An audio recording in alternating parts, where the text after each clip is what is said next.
बहुत समय पहले की बात है। आर्यावर्त में एक महान सम्राट हुआ करते थे, राजा परीक्षित। वह अर्जुन के पुत्र अभिमन्यु के बेटे थे और बहुत वीर और धर्मपरायण राजा थे। लेकिन एक दिन एक दुर्भाग्यपूर्ण घटना ने उनका भाग्य बदल दिया। राजा परीक्षित एक दिन जंगल में शिकार के लिए गए। शिकार करते करते उन्हें प्यास लगी और वे एक आर्षि के आश्रम पहुंचे। उस समय आर्षि शमीक तपस्या में लीन थे।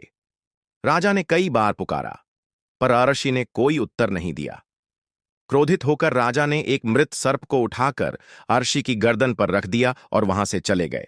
जब अर्षि के पुत्र श्रृंगी को यह पता चला तो वह अत्यंत क्रोधित हुआ।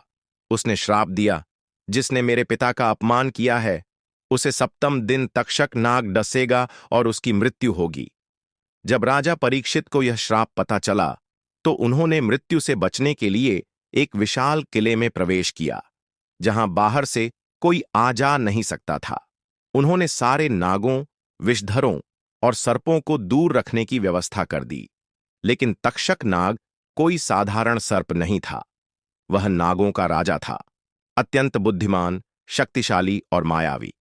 जैसे ही 7वां दिन आया, तक्षक ने एक ब्राह्मण का रूप धारण किया और किले के भीतर प्रवेश कर गया। उसने कुछ मंत्रों और जड़ी बूटियों से राजा को बहकाया और फिर अपने असली रूप में आकर राजा परीक्षित को डस लिया। इस प्रकार राजा परीक्षित का अंत हुआ। अब कहानी यहीं खत्म नहीं होती। परीक्षित का पुत्र जन्मेजय जब बड़ा हुआ तब उसे यह सब पता चला।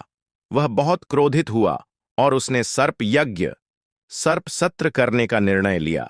एक ऐसा यज्ञ जिसमें मंत्रों से सारे नागों को खींचकर अग्नि में समर्पित किया जाता था। सैकड़ों नाग जलने लगे। भयभीत होकर सभी नागों ने मनसी ऋषि के पुत्र आस्तिक से मदद मांगी। आस्तिक एक ब्राह्मण और नाग माता की संतान थे। उन्होंने यज्ञ में पहुंचकर जन्मेजय से नागों की रक्षा की प्रार्थना की। जन्मेजय ने उन्हें वर मांगने को कहा। आस्तिक ने कहा, राजन, कृपया यह यज्ञ यहीं समाप्त करें। राजा वचनबद्ध था और उसने यज्ञ रोक दिया। इस तरह तक्षक नाग और अन्य नागों का वंश बचा